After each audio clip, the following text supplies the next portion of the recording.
Hello everyone, welcome to my channel Political and Social Issues. Today we will talk about the difference between Vidhan Sabha and Vidhan Parishad. मैं self Priya Mishra. अगर आप मेरे channel पर new हैं तो channel को subscribe करिए और बेल आइकन को प्रेस करना ना भूलें। इससे आपको मेरे द्वारा बनाए गए वीडियोस के नोटिफिकेशंस मिलते रहेंगे। Let's start.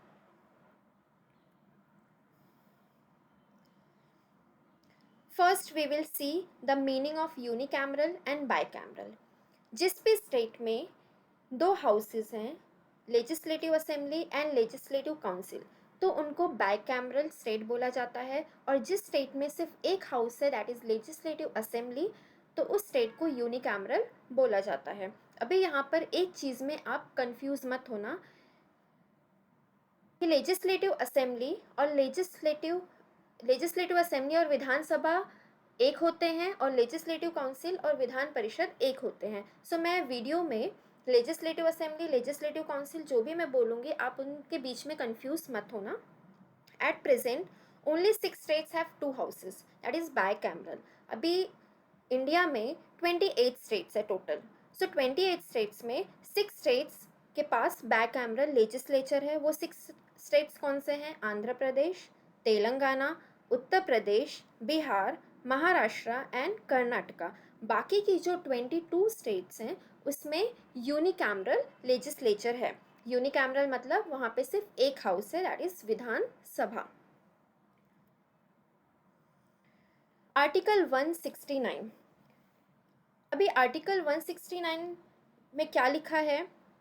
The parliament can abolish a legislative council or create it by a simple majority, that is a majority of the members of each house present and voting, if the legislative assembly of the concerned state by a special majority passes a resolution to that effect।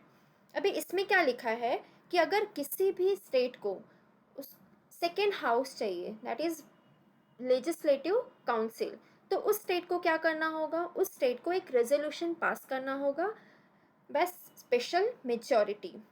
और फिर वो resolution किसके पास जाएगा? Parliament के पास जाएगा। फिर parliament के पास ये पावर है कि वो लेजिस्लेटिव काउंसिल क्रिएट कर सकती है। पार्लियामेंट मतलब लोकसभा और राज्यसभा दोनों houses, bye simple majority. Simple majority के थ्रू वो पास होगा और उसके बाद उस स्टेट में second house legislative council create हो जाएगा। और इसी के थ्रू अगर किसी स्टेट को सेकेंड हाउस एबॉलिश करना है तो यही मेथड अप्लाई होता है, यही प्रोसीजर रहता है। ओके,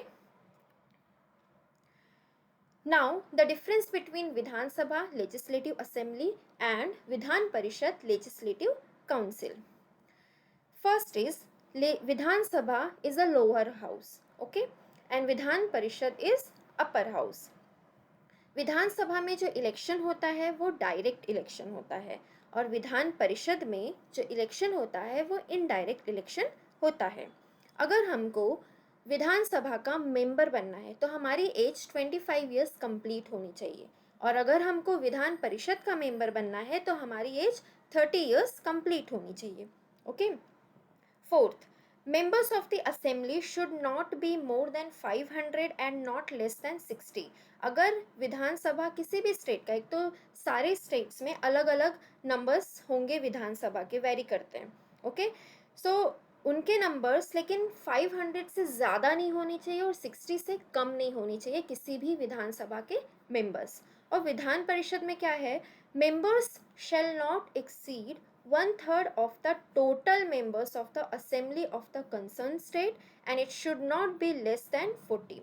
so विधान परिषद में क्या होगा कि 1/3 होना चाहिए of the legislative assembly of that concerned state। जिस स्टेट का भी लेजिस्लेटिव असेंबली जितना भी मेंबर उनका रहेगा उसका 1/3 होना चाहिए, उससे ज़्यादा नहीं होना चाहिए। ठीक है, उससे कम हो सकता है लेकिन उससे ज़्यादा नहीं होना चाहिए, और 40 से कम नहीं होना चाहिए। ओके, विधानसभा का जो टर्म होता है दैट इज़ 5 ईयर्स, और बिफोर 5 ईयर्स वो डिसॉल्व हो सकता है अगर उनके पास एग्जिस्टिंग गवर्नमेंट के पास अगर मेजॉरिटी नहीं होगी, तो उस केस में बिफोर 5 ईयर्स वो डिसॉल्व हो सकता है विधानसभा। अदरवाइज उनका जो टर्म होता है दैट इज़ 5 ईयर्स। और जो विधान परिषद का टर्म है is 6 years, and Vidhan Parishad is a permanent house, but 1/3 members of the council retire in every 2 years. विधानसभा को प्रिसाइड कौन करते हैं? Speaker and deputy speaker. और विधान परिषद को कौन प्रिसाइड करते हैं? Chairman and the deputy chairman. Okay. ना कंपोजिशन ऑफ लेजिस्लेटिव काउंसिल. अभी इनका कंपोजिशन क्या होता है, कैसे मेंबर्स इलेक्ट होकर आते हैं और कैसे नॉमिनेट होकर आते हैं in the legislative council. So 1/3 members are elected by the members of the legislative assembly. Again, 1/3 members are elected by the members of local bodies, that is municipality. 1/12 members are elected by teacher not below the rank of secondary school. 1/12 members are elected by the graduates of at least 3 years standing in state.